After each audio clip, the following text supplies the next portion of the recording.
Iya, tadi ada pertanyaan juga dari Pak Sugianto ya. Ya. Ini terkait dengan apakah hasil knowledge management ini segera diformulasikan menjadi kebijakan atau paling tidak dikomunikasikan dengan policy maker agar jangan sampai manfaatnya itu terlambat memberikan kontribusi atau social impact. Ini mungkin masih terkait dengan knowledge manajemennya. Jadi apakah harus segera diformulasikan untuk menjadi kebijakan atau ya agar tidak terlambat untuk menjadi mendapatkan social impact-nya. Ya, ini memang pembahasan kita banyak di kasus ya, banyak di kasus rumah sakit ya. Tapi seperti itu mungkin di level dinas kesehatan, Pak. Dinas kesehatan mungkin juga perlu betul untuk segera menformulasikan mengenai hal-hal terkait PSBB atau tracing atau apa, promgas, supaya nanti kebijakan publik di level entah provinsi atau kabupaten itu bagus. Kan yang menentukan gubernur loh. Tapi knowledge-nya di mana? Ya di epidemiologisnya, di ahli promosi kesehatannya, yang ini perlu dibawa ke kebijakan. Jadi dinas kesehatan juga tetap perlu ada orang yang atau kelompok yang menerapkan knowledge management tadi. Ini Pak Lutfi ya. Jadi ini kita masih jarang ya membahas mengenai dinas kesehatan. Saya juga masih banyak menggunakan kasus rumah sakit. Mungkin ada baiknya minggu depan kita coba deh membahas mengenai knowledge management di dinas kesehatan dan juga leadership-nya. Itu Pak. Sudah ya, kita lihat dulu. Ini sudah ada 28 responses ya.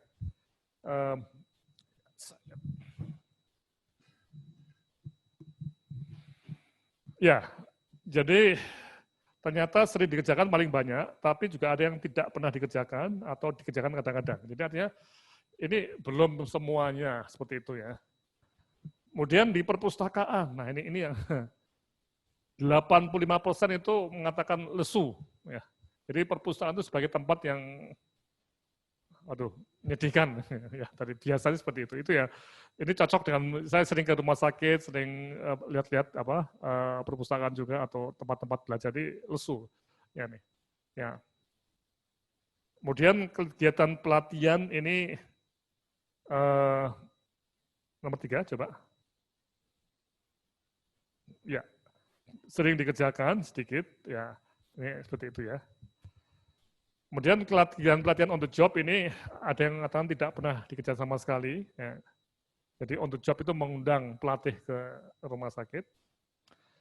Kegiatan pembahasan jurnal ternyata tidak pernah dikerjakan sama sekali. Nah ini menarik ya. Jadi untuk mendapatkan konsensus tadi ya. Ini kita sebenarnya bisa aktif di rumah sakit membuat kelompok klinisi terutama ya dan keperawatan ya sama-sama juga dengan logistik itu untuk membahas berbagai hal terkait COVID ya. Ternyata masih paling banyak itu 46,4% tidak pernah dikerjakan sama sekali ya. Mengundang narasumber organisasi juga demikian, masih ada yang tidak pernah dikerjakan sama sekali. Mengundang konsultan, ya kadang-kadang ya, ada yang sering ya. Oke ya. Kemudian bagaimana nilai-nilai? Saya tidak butuh ilmu pengetahuan untuk bekerja, tidak seperti itu ya. Pimpinan saya tidak hirau akan peran seperti itu, ya syukur tidak seperti itu. Organisasi saya tidak pernah membantu untuk berkembang, ya tidak seperti itu, ya bagus. Asumsi dasar, ya tidak ada gunanya, ya ini tidak seperti itu. Ya ini juga hampir sama, ya.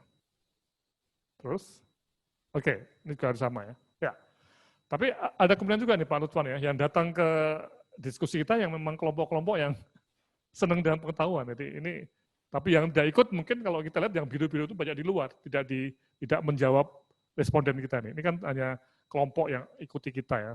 Tapi tadi fakta-fakta di depan tadi masih belum, terutama perpustakaan ya, yang masih belum bergairah. Nah, jadi ini menunjukkan memang situasi kita perlu untuk menempatkan dulu knowledge management sebagai semacam pendekatan yang perlu kita pikirkan, dan artefak seperti perpustakaan itu menjadi artefak atau fasilitas yang kelihatan sekali mencerminkan mungkin asumsi dasarnya memang pengetahuan itu tidak penting. Ya, oke, begitu Pak Lutfan ya. Iya. Nah ini ada beberapa komentar menarik yang mungkin bisa ditampilkan dari Pak Adi Sanjaya. Jadi mungkin tidak semua rumah sakit mempunyai perpustakaan, atau jika ada pun mungkin tidak banyak staf yang tahu keberadaan perpustakaan tersebut. Nah, barangkali mungkin bisa dikomentari juga, apakah perpustakaan itu juga sangat penting untuk bisa eksis di rumah sakit. Silakan Prof. Laksono. Ya, itu bagian dari penting dari besok minggu-minggu berikutnya namanya perpustakaan ya. Makanya itu bagian yang menarik ya. Perpustakaan itu dying apa mati atau enggak ya. Karena perpustakaan itu identik dengan buku-buku yang lama, udah out of date dan sebagainya ya. Nah, sementara dengan internet ini semua materi itu sudah bisa diakses ya. Nah, tapi andai kata perpustakaan itu dying, tapi artinya kehidupan di perpustakaan bisa nggak kita rubah menjadi semacam tempat untuk kita itu menggali pengetahuan dari luar, Pak. Makanya platform digital ini juga platform yang untuk tanda kutip ya, itu bukannya menggantikan ya, tapi mensupport teman-teman di rumah sakit supaya akses ke pengetahuan lebih mudah. Karena perpustakaannya nggak mungkin membeli jurnal. Ya. Jadi sekarang perpustakaan itu bukan di ruang perpustakaan, tapi di apa namanya, telepon smartphone ini atau di komputer itu Pak. Nah, jadi ini nanti kita akan bahas pada konsep perpustakaan apakah akan diubah. Ya, tapi bisa memang lesu betul. Ya. Nah, kalau melihat dari definisinya knowledge management itu juga yang tadi ada knowledge creation dan seterusnya tadi itu juga dan muncul juga di tahun 90-an ya Prof. Laksono, yang sebenarnya itu juga di era di mana teknologi informasi juga berkembang pesat, dan sehingga banyak inisiatif yang sebenarnya itu menggunakan teknologi informasi untuk menjalankan knowledge management tadi itu. Nah, barangkali mungkin juga perpustakaan perlu mengadopsi hal-hal yang tadi ya, yang sesuai dengan perkembangan zaman juga ini. Ya, justru itu Pak. Nanti minggu-minggu depan kita akan membahas mengenai perpustakaan dari era new normal ataupun era digital ini Pak, di rumah sakit ya. Nah, dan bagaimana peran seperti perguruan tinggi ataupun forum-forum itu untuk melengkapi teman-teman yang di lapangan. Sini ada dari Dr. Alida, ada perpustakaan di rumah sakit sebagai rumah sakit pendidikan, sehingga yang mengakses lebih banyak peserta didik, dosen klinis, dan CI. Jadi mungkin ini hal yang wajar ya, kalau di rumah sakit pendidikan itu barangkali akan ada bentuk fisik yang tangible itu ya. Ya, atau mungkin nanti akan jadi learning center Pak, berubah seperti itu Pak nanti ya. Nanti kita akan bahas betul di pertemuan berikutnya ya tentang perpustakaan. Ya. Baik, mungkin kalau ada yang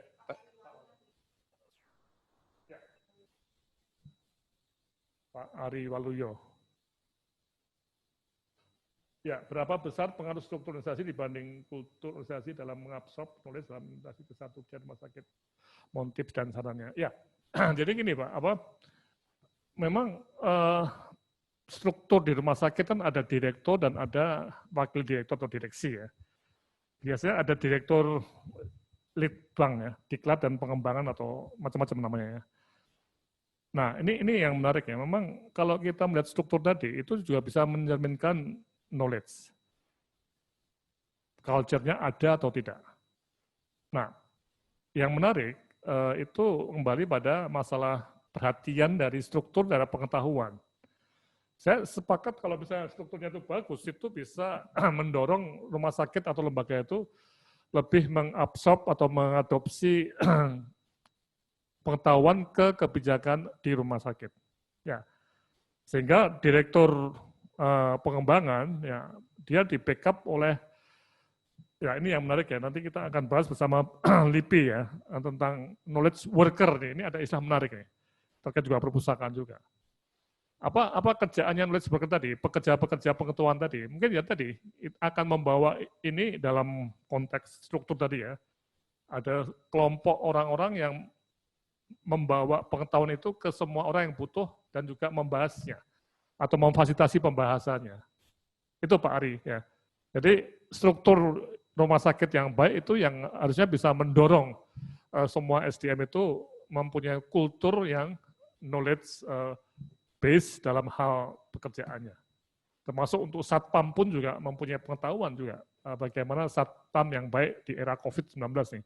Kalau nggak hati-hati, satpam juga bisa kena penyakit karena tidak menggunakan APD dan sebagainya. Ya. Mungkin bisa dibuka Pak Ari. Pak Ari bisa dibuka. Bagaimana Pak Ari?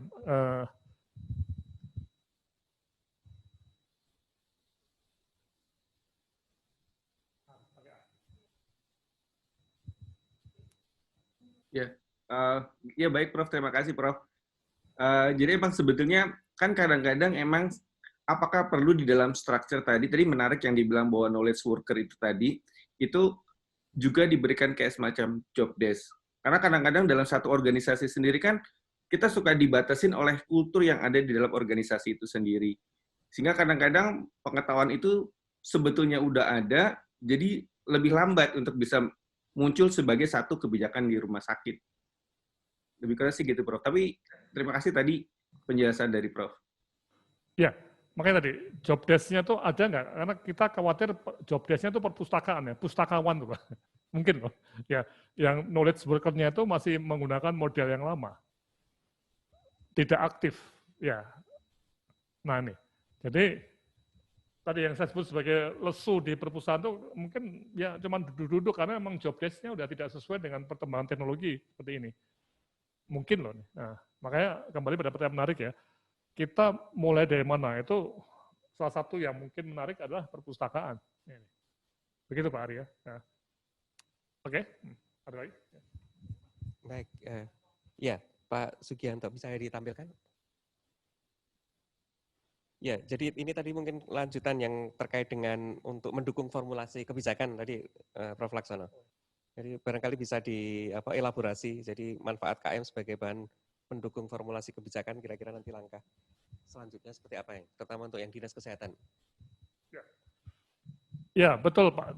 Memang ini yang jadi isu kunci, makanya saya nggak bisa banyak bicara di sini Pak, karena memang kita harus melihat ya, apakah dinas kesehatan itu memang mempunyai kultur seperti ini. Mungkin testingnya kita bikin aja ya Pak Sugianto ya, nanti Pak Gianto juga bisa jadi pembahas juga ya. Minggu depan kita bikin knowledge management untuk dinas kesehatan, bagaimana supaya usulan kebijakan publik tadi ya, formulasi kebijakan tadi, itu juga berbasis pengetahuan. Dan kepala dinasnya juga menggunakan pendekatan leadership tadi Pak, yang aktif untuk menginfluence, termasuk yang dalam konteks meta leadership, itu juga influence ke atasannya, ke bupati, wali kota, ataupun gubernur. Nah, ini Pak Gianto, coba Pak Gianto bisa dibuka nggak? Nah. Ya, sudah Prof. Ya, silakan Pak. Ya, terima kasih Prof. Jadi kenapa saya menyampaikan ini, karena memang beberapa kepala dinas kesehatan itu japri kepada saya, yang intinya meminta hasil-hasil penelitian yang khususnya kami lakukan untuk sebagai pendukung dalam rangka untuk penanggulangan COVID ini. Ini artinya saya pikir butuh semacam bagaimana agar dinas kesehatan ini juga jadikan bahan pembahasan. Karena saya yakin ini hal yang menarik dan saya kira akan lebih bermanfaat karena memang kita sadari belum semua lah, artinya bagaimana evidence base ini, terutama hasil-hasil riset itu dijadikan dasar, sehingga bagaimana yang kita lakukan selama 3 bulan ini juga bisa mendukung untuk formulasi kebijakan. Walaupun sebenarnya penelitian belum selesai pun, kalau memang itu hal yang menurut saya itu cepat harus diinformasikan, ini saya kira nggak ada salahnya. Dan kecepatan antara kita kegiatan riset dengan kecepatan perubahan kebijakan itu kan relatif tidak imbang. Nah, oleh karena itu bagaimana agar kita mendorong hasil-hasil riset walaupun dalam proses kegiatan belum selesai pun bisa kita informasikan ke policy maker itu sendiri. Saya kira ide dasarnya seperti itu Prof. Dan saya kira teman-teman dinas kesehatan juga banyak akan yang bergabung. Saya kira itu mungkin Prof. Tapi sepakat Pak ya, minggu depan kita bikin Pak ya, Pak Gianto ya. Ya, saya kira bagus saja. Nanti kami ini Pak Gianto sebagai pembahas ya. Kita coba, dan Pak Supuh sebagai Kepala Adinkes saya sudah juga menghubungi, kami betul Adinkes juga bisa mendorong teman-teman di dinas untuk tadi seperti Pak Gianto katakan ya, membuat kebijakan publik yang tentunya ditandatangani oleh gubernur ya, karena sekarang ini satuan tugas COVID adalah biasanya gubernur atau wakil gubernur ya. Dengan pengetahuan yang bagus dari penelitian, jadi ada evidence based policy. Iya Pak, siapa ya? Kita bikin minggu depan ya, saya akan catat ini. Ya, oke. Berikutnya. Ya, ini tadi ada beberapa komentar terkait dengan perpustakaan. Jadi tampaknya perpustakaan termasuk juga yang diminati nih barangkali untuk bagaimana bisa dikembangkan. termasuk juga dari Bu Putu, Bu Yeni, Bu Alida ini. Barangkali ya ini mungkin nanti ada sesi sendiri ya Prof. Laksana ya terkait dengan untuk pengembangan pustakaan ya nanti hari ini. Ya. Perpustakaan nanti. Baik, ya, selanjutnya ada dari Pak Alan, bisa ditampilkan. Jadi bagaimana manajemen pengetahuan itu dalam implementasinya sebaiknya apakah sebuah unit organisasi atau sebuah sistem? Ya, silakan Prof. Laksana. Ya, justru ini Pak Alan ya, ini knowledge management itu seperti logistik manajemen ya, itu suatu manajemen sebagai aset tadi ya, di sebuah lembaga ya, jadi titik tangkapnya itu di sebuah lembaga. Di lembaga itu apakah menerapkan knowledge management atau tidak, sama dengan apakah lembaga itu menerapkan human resources management tidak, untuk meningkatkan efektivitas lembaganya. Bisa dipahami Pak ya, jadi coba bisa dibuka nggak Pak Alan? Pak, ya. Jadi kalau kita lihat, apakah unit yang mengerjakan itu tentunya ada ya, ada unit misalnya di perpustakaan atau unit informatics atau apalah ya, atau unit learning resources atau knowledge management itu bisa. Tapi knowledge management itu di suatu lembaga itu apakah dia menerapkan atau tidak, dengan baik atau tidak baik atau bisa menerapkan atau setengah baik kayak ini. Begitu Pak Alan, bisa dipahami. Silakan Pak. Ya, maksudnya apakah harus dibentuk unit khusus untuk bertanggung jawab memanage sebuah pengetahuan atau memang itu menjadikan sebuah budaya pada setiap unit yang ada pada organisasi tersebut? Iya, kalau saya pribadi berpendapat iya, unit tadi. Tapi tadi kembali lagi apakah itu unit itu perpustakaan yang sudah ada, ya, atau tempat belajar kecil di, karena rumah sakit walaupun kecil juga knowledge base ya. Ya, bisa disepakati Pak Alan ya. Ya, rumah sakit kelas C, bahkan puskesmas pun knowledge base organization. Nah, sekarang dari 500 atau 300 karyawannya ya. Nah, ini apakah ada yang jobnya itu sebagai knowledge worker ini? Nanti kita akan minta juga LIPI ya Mbak, bicara juga ya. Knowledge worker tadi, yang mendorong lembaga itu untuk menganggap knowledge sebagai aset. Bisa dipahami Pak ya? Nah, mengenai unitnya, nah ini yang menarik, apakah tetap perpustakaan atau perpustakaan yang ditingkatkan jadi plus, jadi learning center atau apa, nah ini yang jadi bagian dari apa yang akan kita bahas selama pertemuan mendatang Pak. Knowledge unitnya itu apa? Nah, bisa dipahami. Nah, kalau itu rumah sakit yang sifatnya jaringan, mungkin knowledge unitnya atau perpustakaannya bukan di tiap rumah sakit karena terlalu mahal. Jadi rumah sakit jaringan Muhammadiyah atau jaringan Siloam itu punya learning resources yang satu di satu tempat ya, yang melayani pakai web, pakai internet seperti ini ke semua rumah sakit. Bisa dipahami Pak Alan? Ya Prof, bisa Prof. Berarti memang harus sebenarnya harus ada unitnya yang bertanggung jawab untuk mengelola ya Prof. Iya, iya. Karena hari gini Pak, apalagi COVID Pak ya, kan tragedi betul Pak. Kita misalnya ini, rumah sakit saya ada yang meninggal karena COVID gara-gara tidak tahu pakai APD itu Pak. Tragedi nggak Pak nih? Ya enggak? Ya Prof. Ya, atau karena tidak tahu bahwa kita perlu ada ruang isolasi yang negatif flow chamber tadi, yang alirannya seperti ini itu. Kan itu semua pengetahuan semua Pak. Ya, oke? Ya. Ya, terima kasih Pak Alan. Ya, Pak Fajar. Jadi bagaimana strategi knowledge individual ditransformasikan menjadi knowledge management? Apakah PKMK bisa membuat panduan generik dan tahapannya? Mungkin. Ya mungkin bisa Pak Fajar ya. Kita pertemuan 3 bulan ini begini Pak. Sebenarnya kita udah lama membahas knowledge management, tapi banyak rumah sakit atau hampir semua rumah sakit itu mengabaikan. Terus terang aja. Jadi itu kan cuma teori, pengetahuan tuh gini-gini lah pokoknya. Tapi begitu COVID ini, terus terang aja bagi saya pribadi kesempatan bagi saya untuk mengajak rumah sakit, mari mikir kembali mengenai knowledge management. Ya, ini ilmu udah lama maksudnya. Karena tadi virus ini sangat deadly, sangat ganas ya.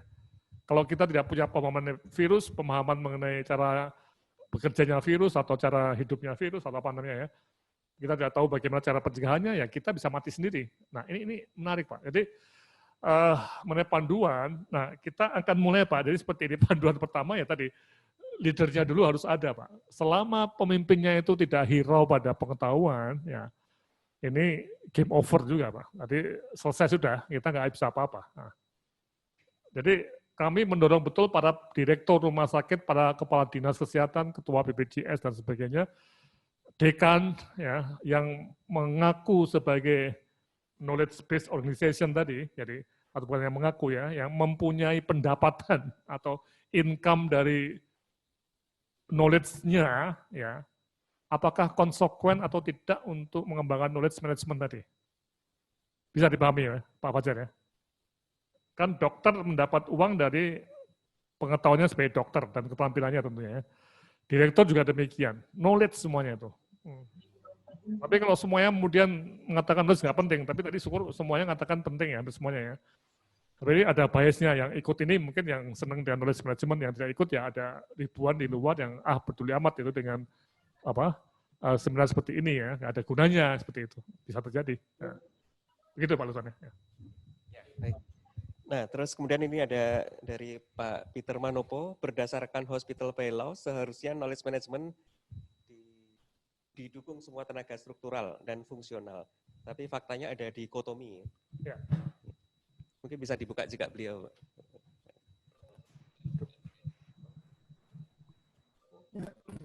Selamat siang Pak Sono. Ya. Jadi, halo, apakah suara saya terdengar? Ya, silakan. Ini begini, yang saya ketahui di Hospital by Laws, itu kan ada corporate bylaws dan medical staff bylaws. Nah, yang berjalan yang saya ketahui di rumah sakit negeri maupun di rumah sakit swasta, nampaknya knowledge management itu lebih banyak dikembangkan oleh tenaga fungsional. Jadi tenaga struktural itu kelihatannya jarang memberikan dukungan untuk knowledge management. Mereka hanya disibukkan, saya mohon maaf ya kalau ada tenaga struktural di sini, tetapi faktanya adalah dengan antara pengelola rumah sakit dan pemilik, atau dengan birokrat di atasnya, itu yang dibicarakan hal-hal teknis. Kalau dengan rumah sakit swasta, terutama bagaimana tentang profit rumah sakit, ini ada kerisauan bahwa seolah-olah tenaga struktural faktanya adalah menghabiskan uang. Tenaga fungsional itu justru menghasilkan uang untuk rumah sakit. Nah ini seringkali ada gap, dan seringkali dalam kebijakan-kebijakan rumah sakit, tenaga struktural atau pihak struktural jarang mengajak bicara tenaga fungsional. Itu sebabnya di banyak rumah sakit, negeri maupun swasta, faktanya sering terjadi konflik, bahkan terjadi demo, dan sebagainya. Nah ini, apalagi dalam knowledge management, ini kurang didukung, terutama oleh tenaga struktural. Demikian, mungkin ada komentar atau ada respons. Terima kasih, Prof. Ya, makasih Pak Peter ya. Jadi gini Pak, jadi kita kan melihat dalam rumah sakit lagi ya, ini pakai rumah sakit ya. Ini kan ada indikator performance ya, indikator. Ya, dan biasanya indikator itu yang dituju ya, itu adalah indikator klinis, yang jumlah kematian misalnya, atau dan juga indikator yang sifatnya itu organisasi dan biasanya keuangan juga nih. Ini rupiah misalnya. Nah ini. Kemudian tadi kita bahas ada pemimpin yang fungsional, yakni para dokter, perawat dan sebagainya, kepala lab, dan ada struktural di sini. Ya. Nah, ketika mau mencapai indikator ini indikator bersama loh Pak. Indikator bersama. Kita tidak bisa membuat indikator klinis, tapi rumah sakitnya bangkrut misalnya. Nggak bisa Pak. Ini. Jadi sama-sama. Nah, apa yang dikatakan Pak Manopo ya, Pak Peter ya, ini memang ini jarang bicara ya. Tapi kalau sebuah rumah sakit, dan kami sering melihat rumah sakit yang saling memahami apa para spesialis itu apa pekerjaannya, para direktur apa pekerjaannya, itu bisa sinergi. Memang dalam konteks evidence, itu yang fungsional seperti spesialis, ya Pak Peter, Dr. Bedah ya, itu lebih jelas Pak ya, evidence-based medicine-nya ya. Tapi di struktural ini cenderung banyak, atau ya sekarang banyak, ada aspek politik, ada aspek sosial yang kadang-kadang hitam putih itu tidak jelas. Apalagi di masih pemerintah yang mungkin banyak politiknya ya, itu masih daerah misalnya, kemarin kita bahas bupati, wali kota, gubernur bagian dari politik ya, itu menjadi kepalanya ya, itu kita paham betul bahwa di rumah sakit sebagai bawahan orang politik ya pasti sedikit banyak karena imbas politik Pak. Nah ini yang jadi masalah Pak. Sehingga bagaimana struktural dan fungsional itu bisa bicara banyak, nah ini juga kembali ke knowledge management. Termasuk kita kemarin membahas mengenai meta leadership untuk struktural ya. Ini juga bagian dari apa yang kita sebut sebagai semacam pegangan untuk kembali lagi indikator-indikator yang kita tuju itu bisa tercapai Pak. Bisa ya, dipahami Pak ya. Jadi memang kita akan bicara mengenai apa yang kita sebut sebagai interdisciplinary tadi. Jadi pengetahuan yang interdisciplinary untuk mencapai indikator tujuan kita yang sifatnya juga agregat atau campuran resultan dari berbagai macam disiplin di sini. Itu Pak Peter, kira-kira gimana? Bisa dipahami Pak? Ini. Makanya pertanyaan menariknya mengenai knowledge itu dikelola tidak? Apakah yang di sini hanya main politik terus, di sini yang penting obatnya harus mahal-mahal dan sebagainya. Ini yang harus bicara Pak Peter ya. Nah, dua pemimpin ini. Ya, Prof. Memang kadang-kadang agak sulit ya. Memang kalau ada masing-masing pihak struktural dan fungsional itu mempunyai asumsi-asumsi yang tidak sejalan, maka timbul tadi seperti yang saya katakan, pengelola rumah sakit atau manajemen rumah sakit yang termasuk corporate bylaws itu risau nanti kalau terlalu banyak komunikasi, termasuk knowledge management, itu nanti akan menimbulkan hal-hal yang meningkatkan pengeluaran rumah sakit. Mereka takut seperti itu. Nah, padahal sebenarnya kan seperti katakan tadi bahwa pihak fungsional rumah sakit adalah pihak yang produktif. Atau sikapnya bahwa rumah sakit mendapat revenue itu berkat kelompok fungsional atau klinisi, dokter spesialis. Karena jasa mereka itu lalu rumah sakit mendapat revenue. Padahal struktural tidak menghasilkan apapun. Tapi namun dalam kebijakan-kebijakan termasuk knowledge management, itu kelompok fungsional jarang diajak bicara. Demikian. Terima kasih. Oke, makasih Pak. Emang ini satu tantangan Pak. Saya tantangan menarik untuk kita tempuh bersama nih. Oke, terima kasih Pak Peter. Ya. Ya, mungkin Bapak Ibu masih ada komentar?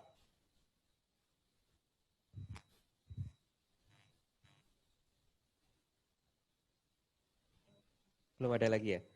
Baik, ya Prof. Laksono, jadi kalau melihat dari sejarahnya knowledge itu yang barangkali sebenarnya sudah sejak zaman adanya manusia ya, berbagi pengetahuan tadi itu. Yang awalnya dulu kalau di di textbook itu ada Socrates ya, filosofer Yunani yang knowledge itu disebarluaskan dengan diskusi agar bisa terus kemudian dikembangkan dan mungkin juga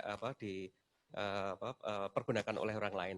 Tapi ya kemudian ketika ditemukan mesin cetak sekitar tahun 1400-an itu terus kemudian banyak knowledge itu didesiminasikan melalui mesin cetak sehingga bisa mencakup lebih luas banyak audiens, termasuk juga bisa bertahan lebih lama waktunya karena kalau dialog kan mungkin ada batasan. Nah, kalau zaman dulu mungkin harus direct contact gitu ya.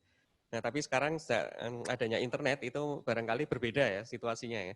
Dan kalau melihat dari perkembangan ini kira-kira ya kalau melihat dari sejarahnya knowledge management yang sebenarnya itu juga lahir pada zaman-zaman era internet lahir, tapi waktu itu belum banyak kelihatannya belum banyak dikembangkan dari tadi yang di survei-survei yang kita lakukan. Tapi pada saat ini itu karena barangkali kecelakaan ya, karena ada COVID, mau tidak mau harus menerapkan teknologi ini.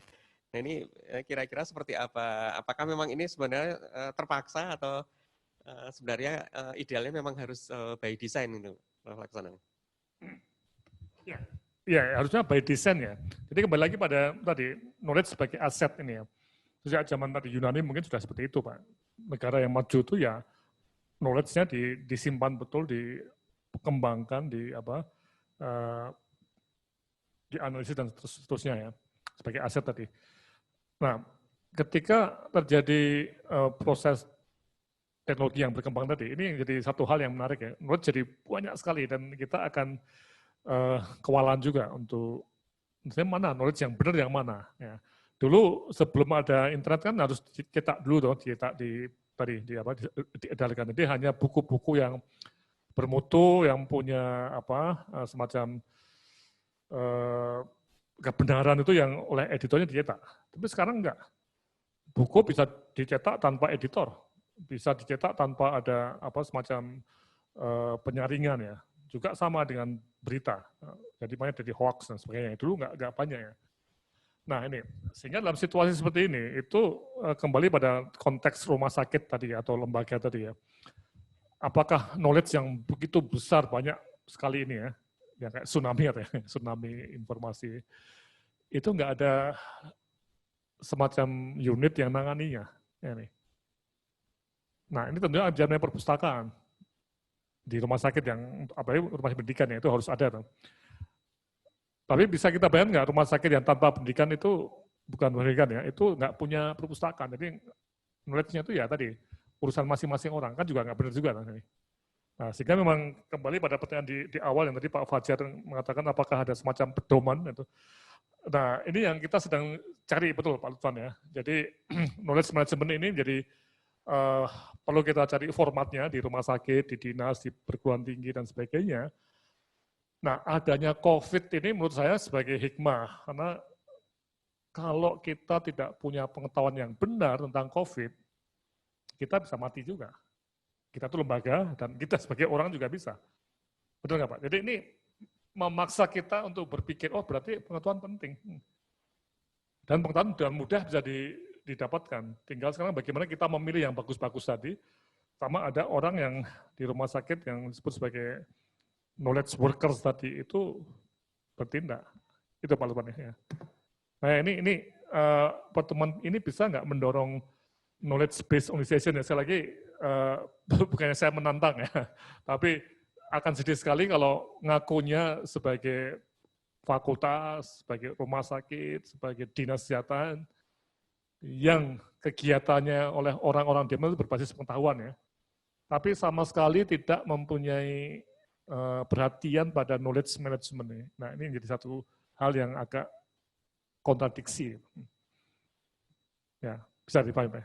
Jadi yang paling parah kalau misalnya kita dalam konteks pertemuan seperti ini, itu akan ramai sekali kalau pengetahuan itu diharuskan dipunyai oleh peraturan. Misalnya harus punya ini itu baru. Tapi tidak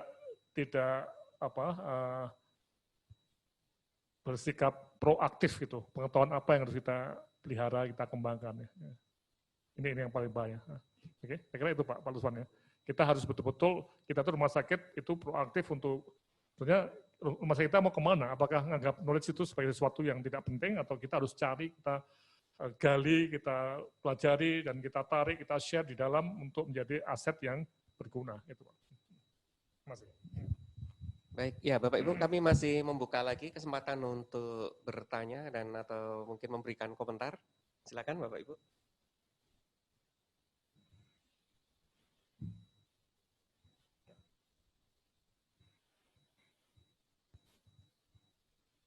Ada lagi? Belum ada.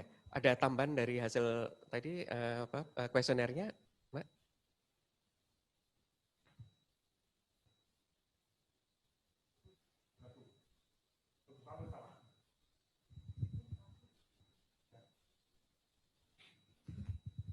Ya, masih sama ya. 31 respon masih situasi yang sama.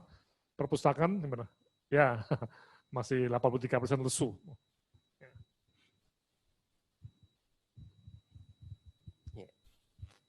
Memang fungsi perpustakaan memang perlu diredefinisi nih Pak Lutfan. Iya, iya. Ya, ini kelihatannya tadi kalau dari komentarnya banyak yang menyampaikan terkait dengan perpustakaan juga ini. Jadi ada variasinya juga, ada yang memang ada yang belum.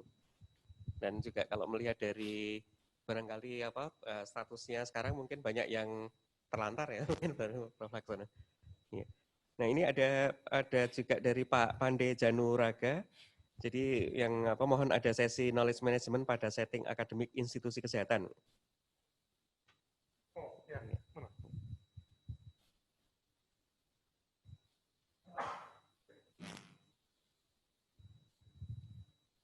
Pak Pande bisa dibuka? Pak Pande bisa dibuka?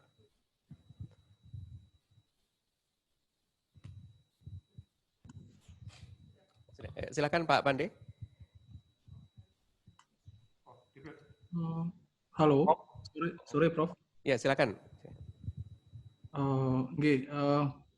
Jadi kebetulan Prof, jadi saya ikut sesi ini karena tertarik dengan knowledge managementnya, ingin belajar juga sebenarnya.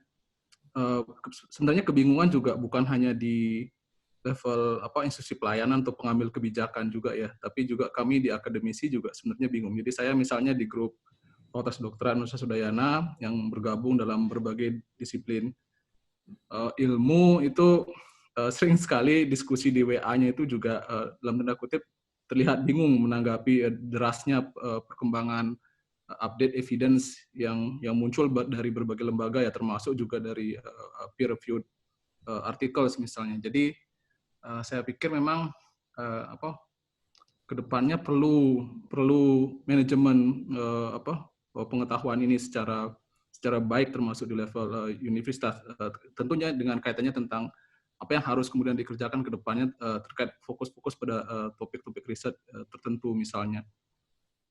Nah kebetulan juga kami ingin belajar dari PKMK sebenarnya. Jadi kami kebetulan tahun ini dapat grant dari satu donor internasional untuk ngembangin dalam tanda kutip knowledge management lokal dulu di tingkat fakultas, dan kalau bisa sih mohon PKMK bisa sharing sesi terkait bagaimana sejarahnya dan juga tips-tipsnya sehingga sampai sekarang PKMK bisa punya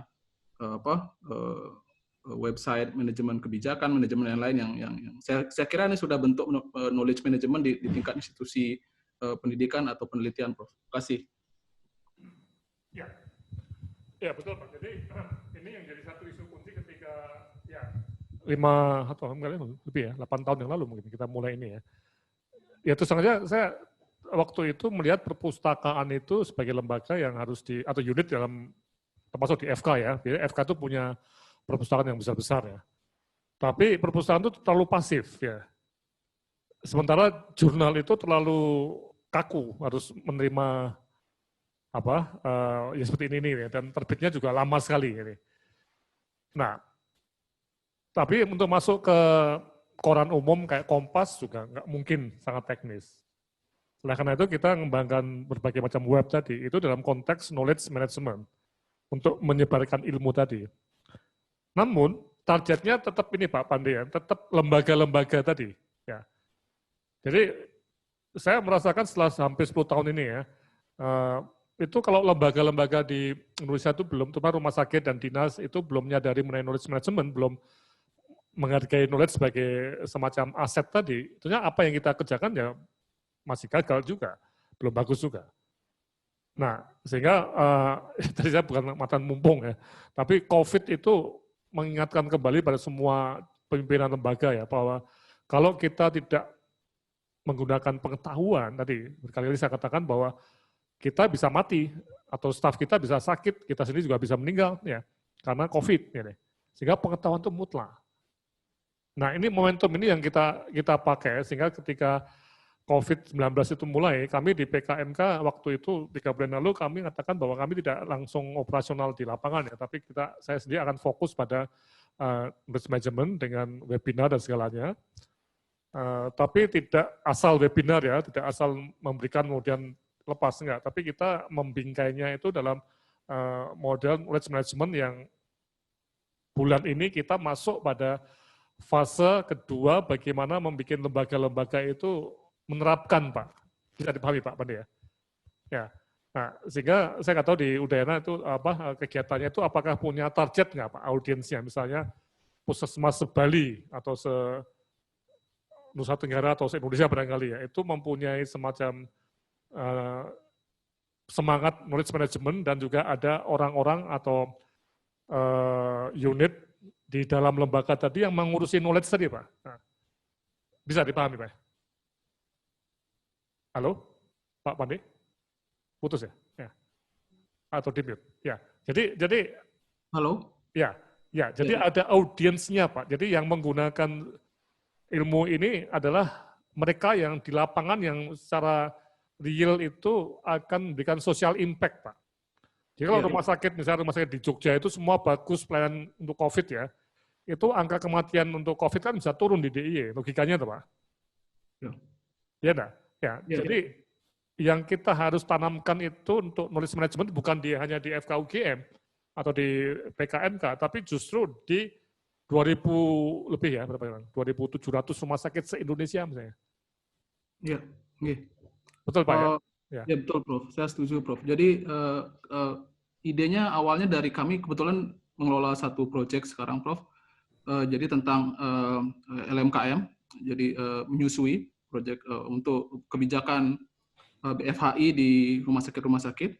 Kebetulan proyek kami di Jawa Timur, jadi di 5 kabupaten kota, dan itu sudah dimulai sejak tahun lalu Prof. Nah kemudian di tahun ini kami mengalami kendala besar karena COVID ini. Sehingga proses supervisi, workshop, pelatihan, supervisi, pendampingan develop kebijakan, monitoring kebijakan itu tidak bisa berjalan secara langsung, direct. Nah, sehingga donor kami dalam tanda kutip mengalihkan grant-nya kemudian beberapa nilai yang cukup menurut saya cukup layak untuk bisa mengembangkan satu platform di mana ada interaksi, di mana kami yang punya knowledge, atau mendevelop knowledge atau mengumpulkan knowledge, kemudian itu bisa diakses oleh untuk sementara dalam tahap awal ini adalah teman-teman di Jawa Timur yang ikut serta dalam proyek kami. Nah, ke depannya mumpung dananya ada bisa kami gunakan untuk sampai tahun depan, ke depannya setelah proyek selesai tentunya kami ingin membuat ini menjadi lebih berfungsi lagi untuk proyek-proyek yang lain atau untuk pengembangan kebijakan yang lain yang nanti kita tidak tahu kemana arahnya. Tapi paling tidak untuk proyek kami di Jawa Timur itu kami bisa kelola ini Prof. Sehingga teman-teman di sana bisa akses secara virtual, bisa belajar bersama tanpa kami harus ada di sana begitu.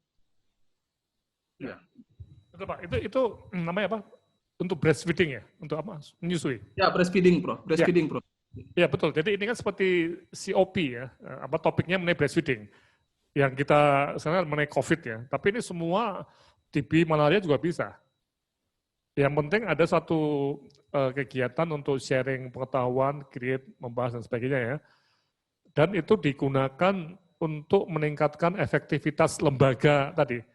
Yang sasaran tadi, di Jawa Timur berapa puluh rumah sakit misalnya, atau berapa ratus ya, di Bali juga. Nah, itu Pak, yang dengan knowledge management mengenai breastfeeding tadi, itu efektivitas rumah sakit dalam, nah, misalnya tadi, ASI atau rumah sakit sayang bayi atau ibu tadi ya, itu meningkat seperti itu.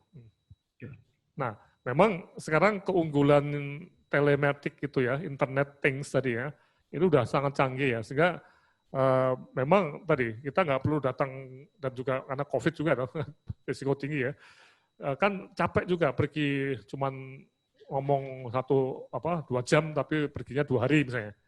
Nah sekarang dengan teknologi seperti ini kan mudah sekali Pak. Ya.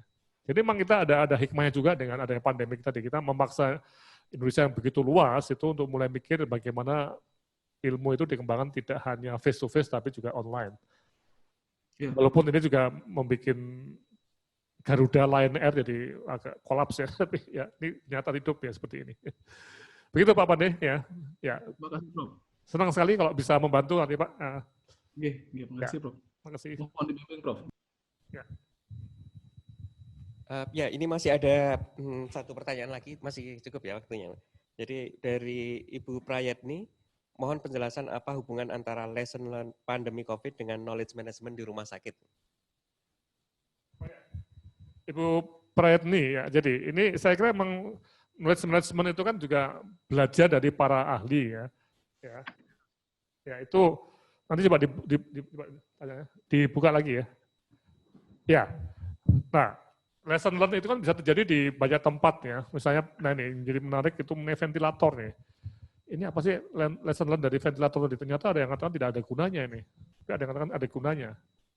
Nah ini, ketika sebuah rumah sakit juga menghadapi masalah dengan kematian tadi, itu tentunya diskusi atau best practice atau apa namanya, tentang ventilator itu menjadi bagian penting dari knowledge management tadi, yang kita create di tempat kita share dengan orang lain, kita diskusikan, kita bahas, dan nanti akan kembali ke keputusan kita, pakai atau enggak ventilatornya, untuk tipe yang mana. Ya. Begitu. Bagaimana Bu Praetni? Ya Prof, setuju Prof. Kami tuh dari Himpunan Perawat Manajer Prof, dengan kejadian pandemi ini mencoba menggali isu-isu atau lesson learn dari teman-teman di rumah sakit. Ada lesson learn tentang manajemen di tingkat bidang perawatan, manajemen di tingkat unit rawat inap, manajemen di IGD, itu kami sudah webinar sampai seri 4. Dari lesson learn itu dapat isu-isu penting. Salah satunya misalnya teman kami frustrasi, ada yang menolak dinas dan lain sebagainya, keluarlah yang namanya kepemimpinan caring misalnya. Nah itu yang kami gali dengan pengetahuan evidence base, sekarang masuk di tim inti di HPMI. Kami berharap ini menghasilkan satu pedoman yang bisa dipergunakan oleh teman-teman nanti gitu. Apakah ini termasuk knowledge management ya Prof? Hasilnya itu. Makasih Prof. Iya betul Bu. Termasuk, tapi dengan tadi perspektif bahwa yang menggunakan manajemen keperawatan tadi ya, dalam emergency tadi, itu adalah ratusan atau ribuan rumah sakit ya Bu ya? Ya betul, perwakilan Indonesia Tengah, Timur itu lesson learn-nya Prof. Sudah kami coba, ya. Jadi mereka akan mempelajari apa yang terjadi di tempat-tempat lain. Jadi seperti pembelajaran tadi ya, dengan namanya tadi COP, Quality of Practice ya. Jadi mempraktekkan mengenai keperawatan emergency dalam pandemik atau apapun namanya ya. Iya, betul. Nah, tapi ini dikelola secara sistematis ya. Iya. Nah, ini yang kita sebut sebagai semacam pusat learning resources ya, atau pusat pembelajaran. Ya. Karena tadi, balik lagi kalau ini dipelajari sendiri-sendiri, kan nggak terlalu mahal dan nggak mungkin ya. Iya, betul. Makanya tadi himpunan perawat manajer tadi, itu menjadi sangat penting untuk menerapkan knowledge management di dalam asosiasinya ya. Tapi audiensnya atau targetnya itu dikerjakan di lembaga-lembaga tadi. Ya, sehingga akhirnya lembaga-lembaga pun nanti juga mereka juga akan jadi bagian dari ini. Dari himpunan itu. Iya. Merasa butuh, ternyata memang himpunan ini bermanfaat memberikan pada kita pengetahuan. Dan suatu ketika mereka juga mau bayar juga untuk itu. Ya. Gitu Bu. Ya. Terima kasih Prof. Ya, kami lanjutkan Prof. Ya, semoga bisa dikembangkan terus Bu ya. Jadi knowledge suatu saat webinar bisa ya Prof ya, untuk memperkuat teman-teman tim. Ya, diundang aja. Insya Allah segera kami kontak. Prof sudah pernah bicara di Jogja waktu itu dengan HPMI. Ya, terima kasih Prof. Ya, sama-sama. Mungkin Bapak Ibu satu lagi kalau masih ada sebelum kita tutup sesinya. Masih ada mungkin Bapak Ibu. Kalau kuesionernya ada tambahan lagi juga Mbak? Atau masih? Baik. Ya, baik Prof Laksono, mungkin kalau untuk menutup sesi ini, jadi tadi ada langkah yang harus dilakukan untuk memulai. Barangkali bisa ada closing remark untuk strategi memulainya seperti apa bagi organisasi ini.